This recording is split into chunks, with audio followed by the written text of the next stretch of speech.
Our local AAA office arranged this tour of London and a cruise of the Norwegian fjords in August of 2013. The AAA tour coordinator arranged all the travel and connection details and personally escorted this group along the way. Our escort was the ultimate travel planner, paying attention to every detail and had a wit and sense of humor that had us totally entertained and sometimes in stitches with laughter. The trip consisted of 2 days in London, followed by a 7-day cruise to Norway aboard Princess Cruise Line's Crown Princess. The time in London was filled with eye-opening scenes and doses of history. In Norway, we had the opportunity to take in the magnificent scenery and learn details about Norway's history, culture, and traditions.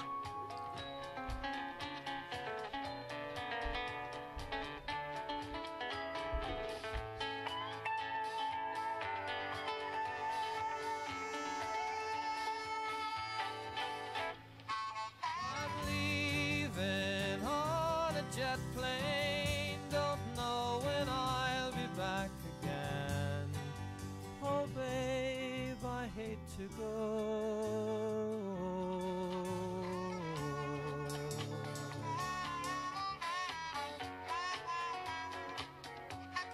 Our London hotel was the Grosvenor, a Marriott property. Our AAA escort arranged accommodations here that were probably far better than anything we could have come up with on our own. Judging from the vehicles at the entrance and other evidences, we were out of our element but thoroughly enjoyed being there. The hotel is in the Mayfair district of London, across the street from Hyde Park and not far from Buckingham Palace and many other London landmarks.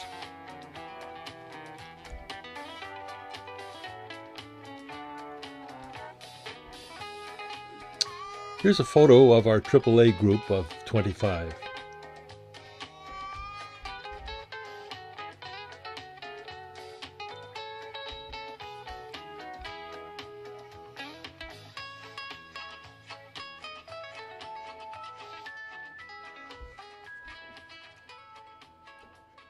Hyde Park is one of the largest parks in London. The park was created in 1536 by Henry VIII and is divided in two by the Serpentine Lake. Hyde Park and adjoining Kensington Gardens covers 625 acres, larger than the Principality of Monaco, though smaller than New York City's Central Park, which is 840 acres.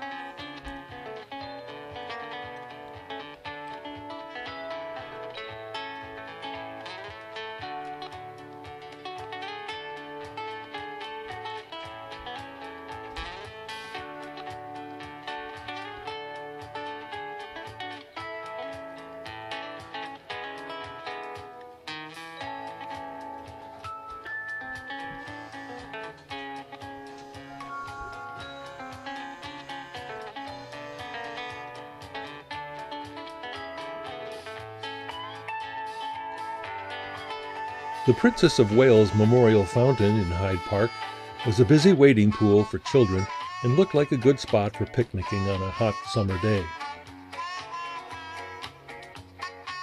The 60-ton sculpture represents a gigantic but simple cairn, or a marker. It took many days of computer modeling to find the balance points, we're told, but construction took only 3 hours. Royal Albert Hall is a concert hall on the north edge of Hyde Park, and it has a maximum capacity of 5,300 seats. Since its opening by Queen Victoria in 1871, the world's leading artists have appeared on its stage and it's become one of the UK's most treasured and distinctive buildings. Each year it hosts more than 390 shows in the main auditorium.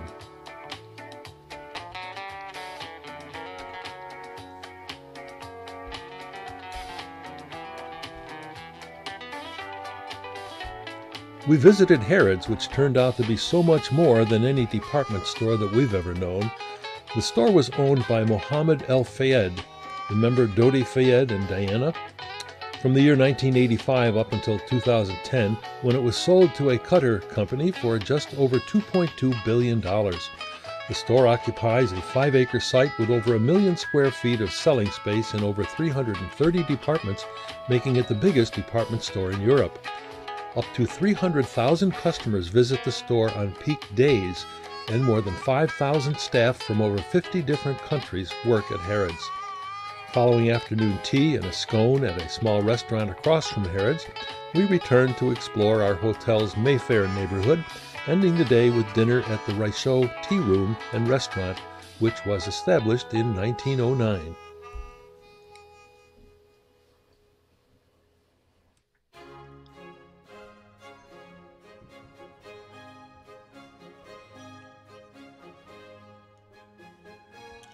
Our second day in London included a bus tour of many familiar landmarks. The ones we visited or saw were in a concentrated area in downtown London.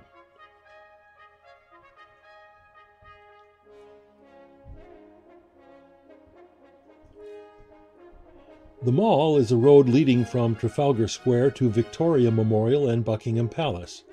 Running off the Mall at the other end is Horse Guards Parade, where the Queen's lifeguards stand watch.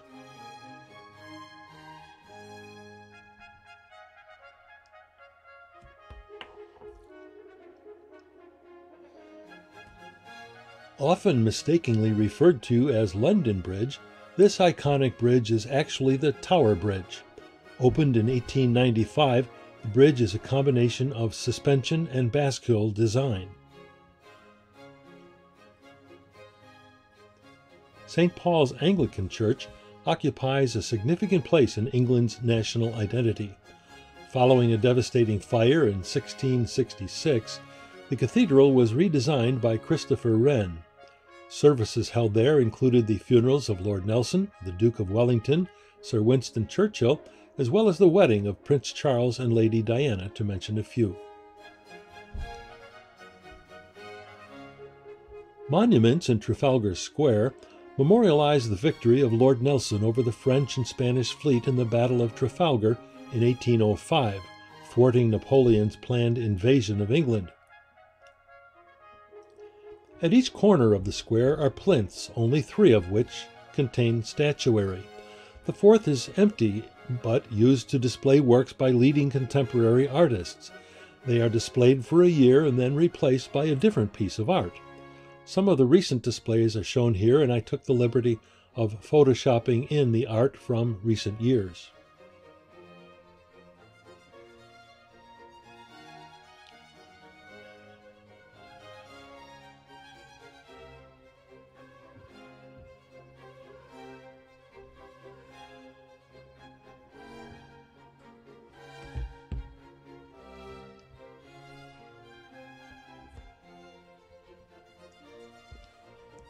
Horse Guards Parade is a large parade ground off Whitehall in central London. The buildings were once headquarters for the British Army. The Horse Guards are part of a regiment of household foot guards and cavalry who perform household and ceremonial duties for the Queen. The parade ground is the site of the annual salute to the Queen on her birthday, officially referred to as Trooping the Colors.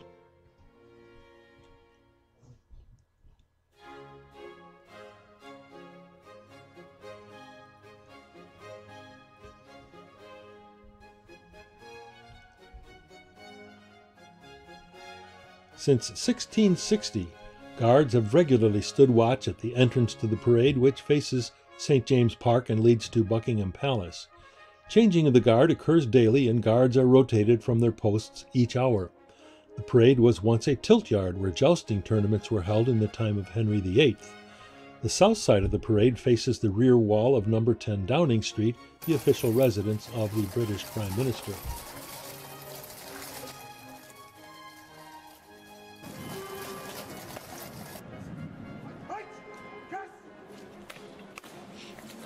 The parade ground was the site of beach volleyball competition at the 2012 London Olympics. The temporary stadium here accommodated 15,000 spectators. This photo is from the internet just to illustrate the stadium that was built there.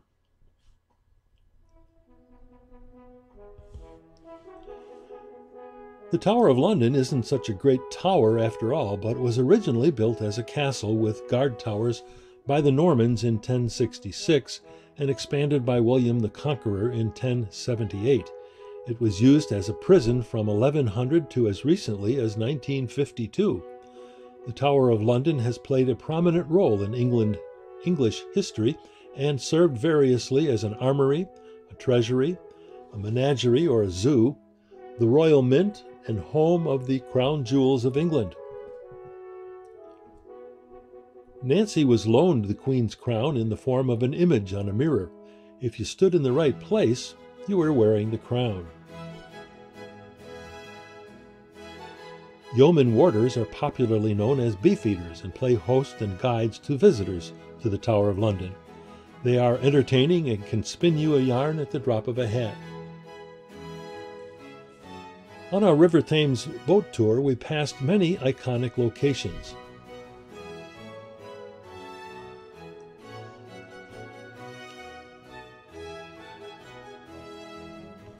A replica of Sir Francis Drake's ship, the Golden Hind, Shakespeare's Globe Theatre, the only building in London allowed to have a thatched roof, and the London Eye. We only viewed the London Eye from the river, but here are some internet photos that give a sense of its size. One photograph I saw showed a small car in a capsule with plenty of room to spare. Only about $30 for a half-hour rotation, or you could rent a capsule for a private party of up to 25 guests for about $800 for the half hour.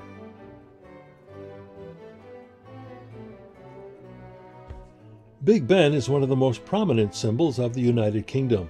It was completed in 1858, and only the Minneapolis City Hall has a larger four-faced clock.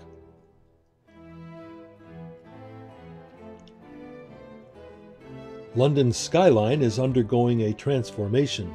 The Gherkin Building, New City Hall, and a skyscraper named the Shard are already complete.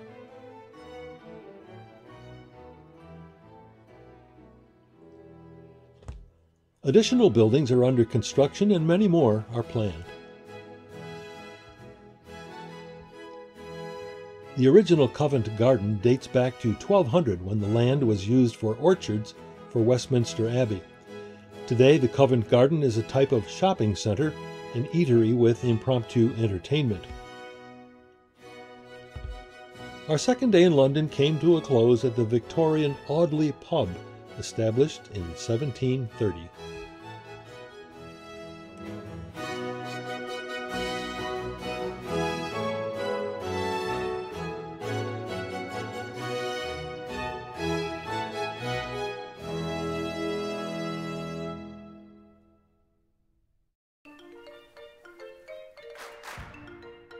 The Crown Princess was built in 2006 and can accommodate 3,000 guests and a crew of 1,200.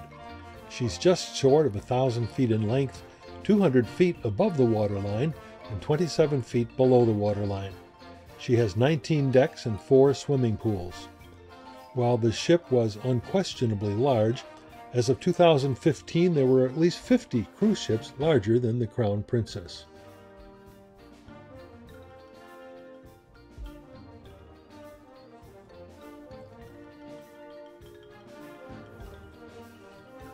Leaving Southampton's Mayflower Terminal, we passed other interesting ships ready to depart. First, the Oceania Mariana, a much smaller cruise ship, then the Queen Mary, followed by Royal Caribbean's Independence of the Seas, both ships larger than the Crown Princess. A freighter carrying yachts followed, then we passed a ferry boat heading to Southampton.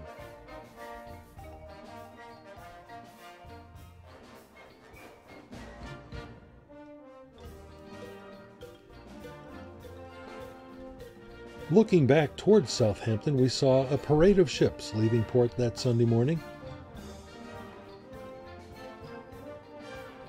Not far beyond Southampton on our port or left side is the city of Portsmouth with the Isle of Wight on the starboard side. Clearing Portsmouth, we headed into the English Channel. The journey for the next day and a half takes us northeast across the North Sea. Our destination is Bergen, Norway. After Bergen, our cruise takes us to Flam, Olden, Geiranger, and Stavanger. The X represents Oslo. The following slides show a variety of shipboard scenes.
Nancy and I, along with 20 other passengers, participated in the ship's pop choir and entertained passengers one evening with 2 songs in the ship's atrium.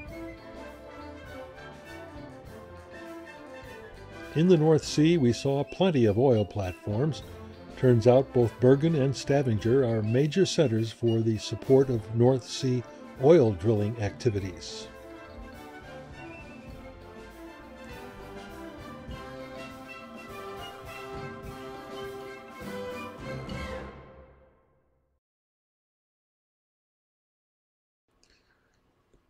The next day, we approached the Norwegian city of Bergen, population 253,000, first settled in the year 1020. It's Norway's second largest city. Bergen was Norway's capital until the 14th century. The port of Bergen is well protected by many rocky islands. The areas we visited in Norway were about at the latitude of Anchorage, Alaska, but the Gulf Stream greatly moderates Norway's climate. The weather we experienced in August seemed comparable to a nice day in our May or October, and only a light jacket was needed even in the mountains. Our shore excursion for the day was a view of the cities from the top of Mount Fløyen, followed by a short bus ride around the city. The Fløibanen in Bergen is a funicular or a cable car, which is basically a railroad car operated on a cable with ascending and descending cars counterbalanced.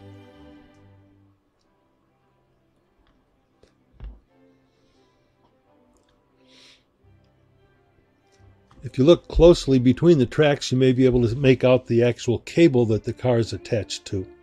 This funicular is a tourist attraction in Bergen, and the mountaintop provides a beautiful panoramic view of the city.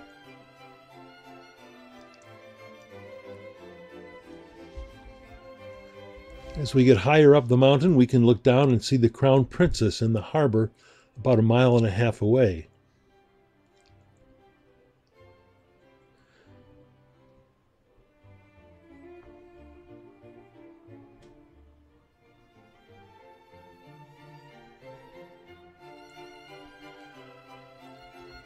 The city is an international center for aquaculture, shipping, offshore petroleum industry, and subsea technology, and a national center for higher education, finance, and tourism.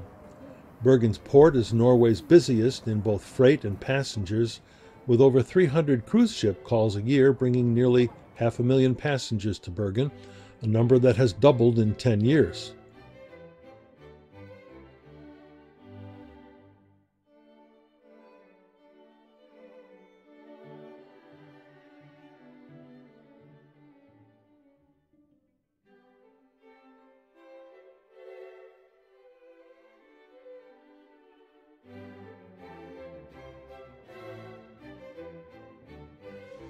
Traveling through the city, we saw St. Mary's Church, built in 1135 and often referred to as the German Church, where sermons were given in German up until the First World War.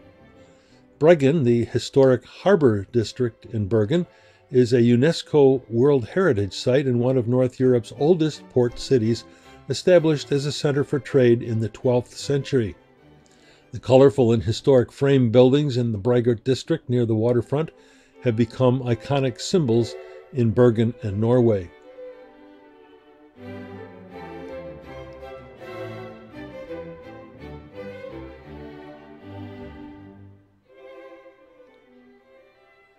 Bergen was the home of Norway's great composer Edvard Grieg. His workplace was the small red shop down near the water's edge where he composed his vast repertoire. His use and development of Norwegian folk music in his own compositions put the music of Norway in the international eye. This background music, in fact, is from his Holberg suite. That pretty much ended our day in Bergen. In the late afternoon, we set out for the town of Flam.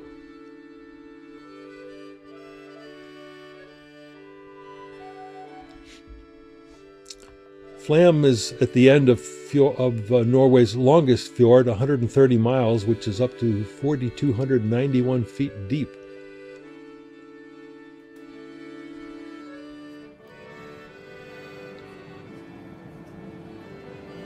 While the population of Flam is only 400, tourists flow in via the railway and cruise ships to the tune of 450,000 visitors per year.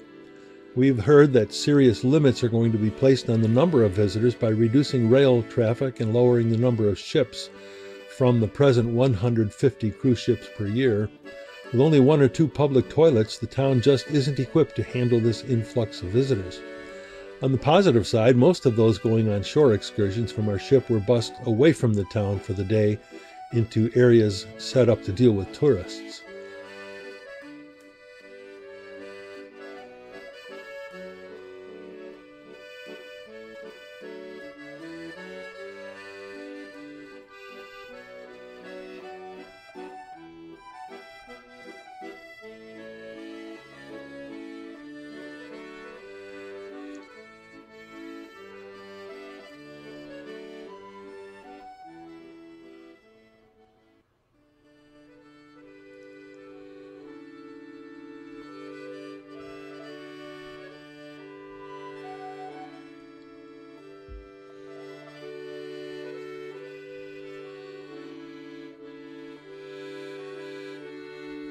Our shore excursion today is a tour of the scenic Orland Valley with a stop snack at a rustic mountain resort. We noticed many large streams and waterfalls, the results of snow melt in the mountains and from melting glaciers.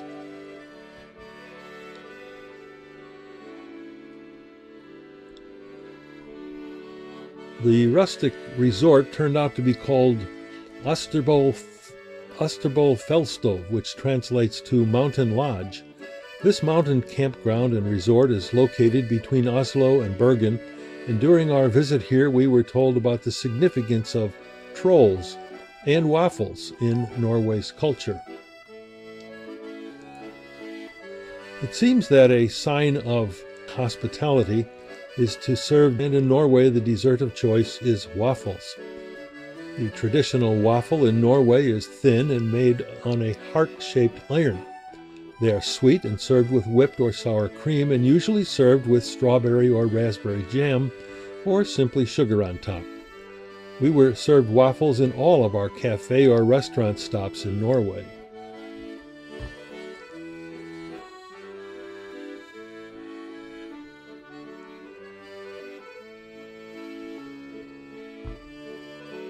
Sod-roofed huts were common throughout the countryside. The roofs have a layer of birch bark for waterproofing, and sod is used to hold the bark in place. This particular hut was called a troll's house. Notice the absence of windows, because trolls turn to stone in the sunlight. Wherever we went, there were troll figures.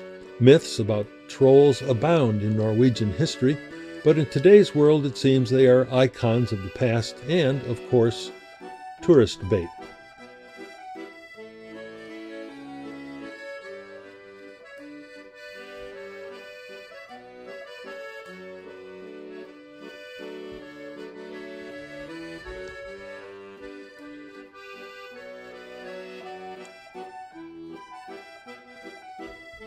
Returning to the harbor after the 40-mile round-trip bus tour, we strolled around the downtown before boarding before reboarding the ship. The Flam Railway connects to the main line serving Oslo and Stavanger and is considered the most scenic 12 miles of railroad travel in all of Europe. The train rises from sea level to 2,800 feet with a climb of 1 foot for every 18 feet traveled. That's a 5.5% grade. There are 20 tunnels, the longest nearly a mile, circling 360 degrees inside the mountain.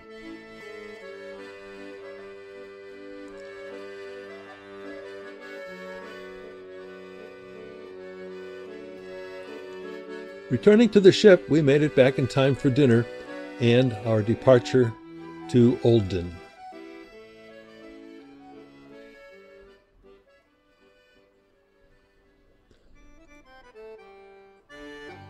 Next, we visit the small town of Olden, located at the end of yet another fjord. As we slowly cruise the Nordfjord to Olden, we have often marveled over the ability of the navigators to pilot the huge ship through these narrow waterways. Not only the size of the ship, but the time it takes to respond to a change in course, plus there are no brakes in case of a sudden stop. Olden has a population of less than 500. Its main attraction is its majestic scenery and its close proximity to two major glaciers. This draws hikers and tourists by the thousands. Not much commerce is visible in the town, as most folks make their living through farming or tourism.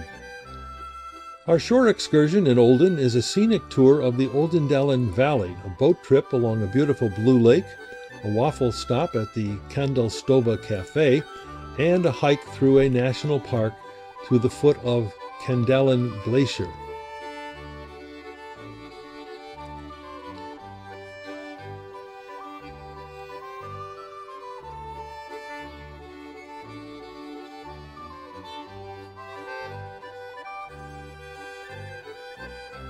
The turquoise color of these lakes is due to the minerals and clays washed down from glaciers.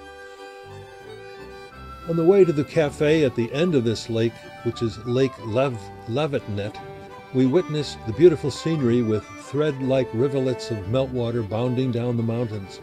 This was so typical of the steep mountains of the Norwegian fjords and lakesides. Along this stretch of lake there have been two occasions since 1900 where enormous portions of mountainside broke off into the lake, causing tsunami waves over 150 feet high. The waves destroyed many farms and caused over 50 fatalities. The Norwegian government has installed sensitive instruments throughout the area to detect any future seismic activity. After a 20-minute boat ride, we arrived at what appeared to be a small settlement, but turned out to be Stova Cafe, a very serene spot at the end of the lake.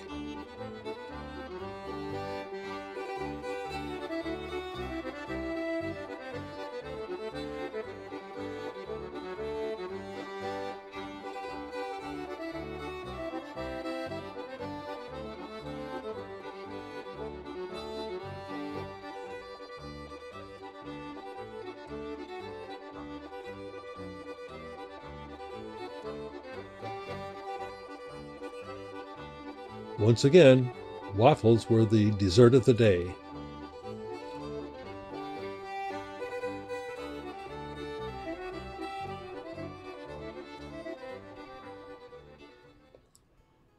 Following our mid-morning waffle treat, we rode about a mile into a national park. Our guide gave us a stern warning about not picking flowers or taking plant samples from what he called this fragile ecosystem. However, he did invite us to take a few stones home, as there is an abundant supply of stones and rock in Norway.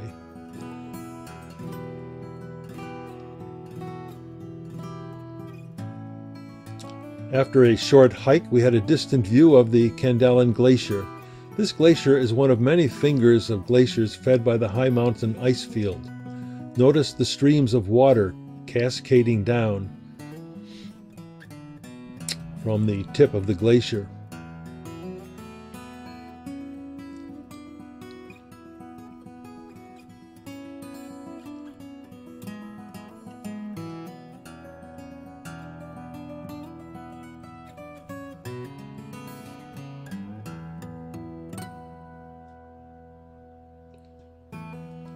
Our return to the ship was by bus along the shores of the lake. Before reboarding our ship, we saw these olden houses and farms.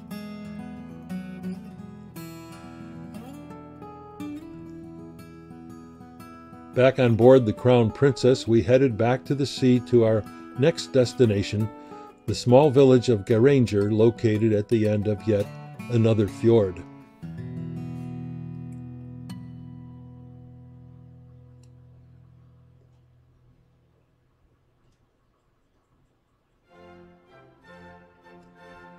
The morning of August 15th, we sailed the length of the Geiranger Fjord to its namesake village of Geiranger. In 2012, 175 cruise ships visited Geiranger, which has a year-round population of only 250. Over 500,000 tourists skied, hiked, climbed, kayaked, and were bused throughout this area that has been designated a UNESCO.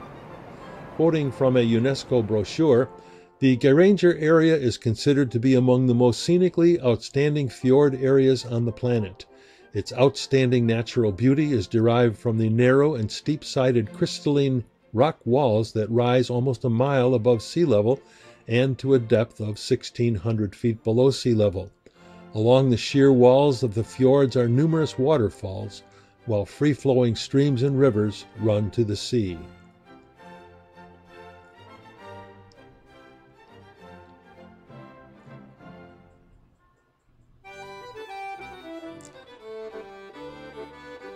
These were scenes shot from the ship as we drew close to land and put the anchor out. The ship anchored very close to shore.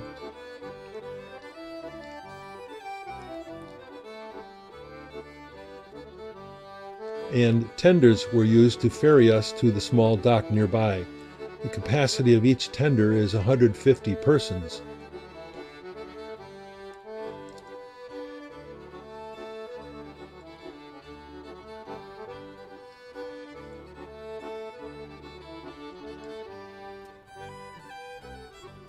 Our shore excursion while in Geiranger was to travel a very beautiful 14 miles by bus to the top of Mount Delsniba for a top-of-the-world view back down into the Geiranger Fjord. As we travel up the mountain, our ship grows smaller and smaller.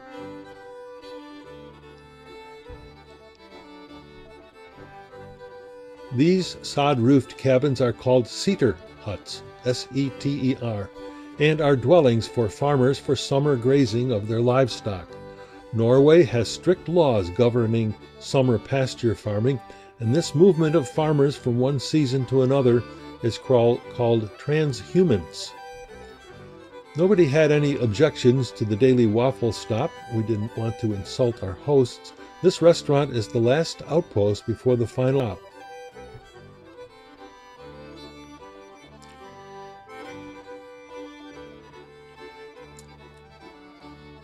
The view from the top was majestic. We can see the fjord below and our ship as a tiny dot over 14 miles away and almost a mile below us. The roads our bus traveled to reach the top of the mountains were paved and wide enough for 2 vehicles, barely, but the many hairpin turns added a bit of excitement.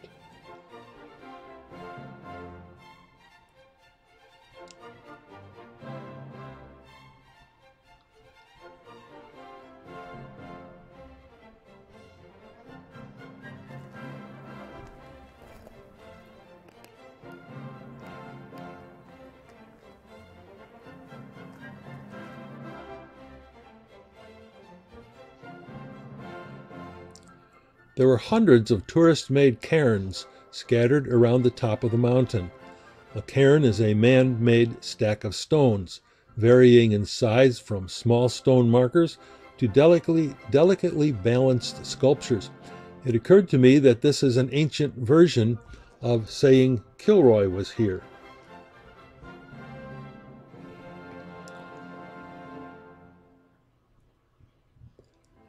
In the evening, our ship set out to our last port of Stavanger, Norway.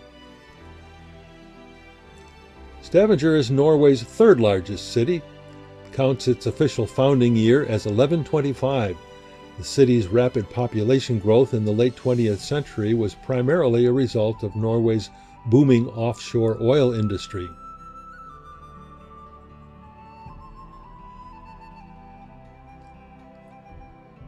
The Oil and Gas Museum in the harbor is evidence of the strategic importance that Stavanger has in Norway's petroleum industry. We saw many specialized ships designed specifically to support the oil platforms and drilling operations. On a rainy afternoon, we embarked on a 4-hour jet boat trip up a nearby fjord. The scenery in the Fjord, even on this rainy day, was quite spectacular. At the far end of the fjord are two hydroelectric plants taking advantage of the river waters to drive turbines producing electricity. Halfway there, we stopped for, what would you think, waffles.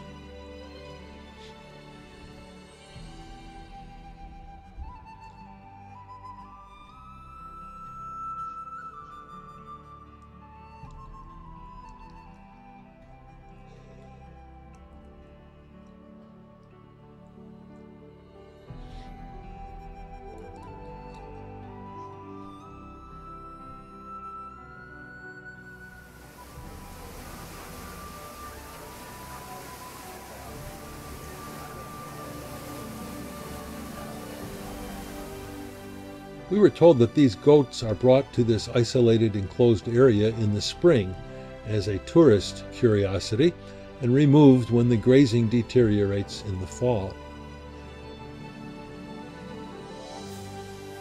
The captain of this small boat wanted to demonstrate that the crystal clear water from this waterfall was suitable for drinking. Although the crewman retrieved a can of water from the falls, I don't recall anyone volunteering to sample the water. Above us, through the rain and mist, was a famous Norwegian landmark and tourist attraction called Pulpit Rock. There, 2,000 feet above us, people hiked 2 miles up a rocky trail to stand on Pulpit Rock, surveying the world below. It's one of Norway's most popular tourist attractions, with over 200,000 people making the climb each year. While we did not go up to Pulpit Rock, I thought it'd be interesting to include these pictures downloaded from the internet.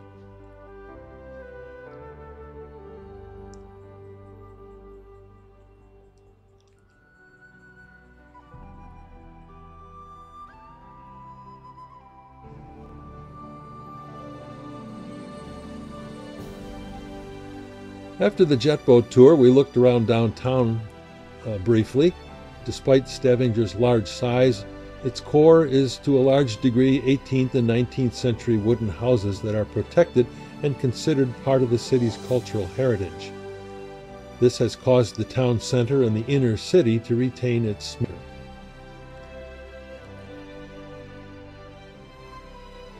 Following our brief look around downtown, we headed back to the ship for dinner and a late afternoon departure.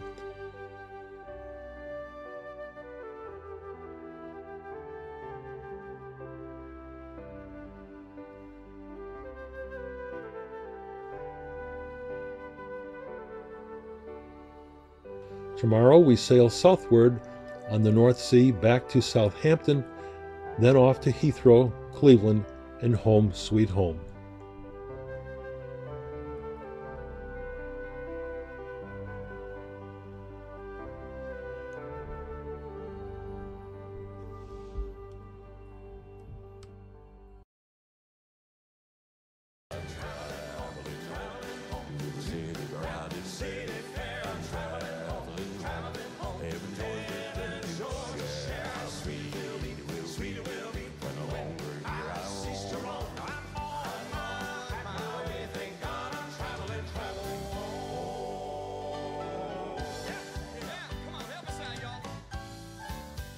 Each day as I go, still guiding my pathway, shining with a perfect light.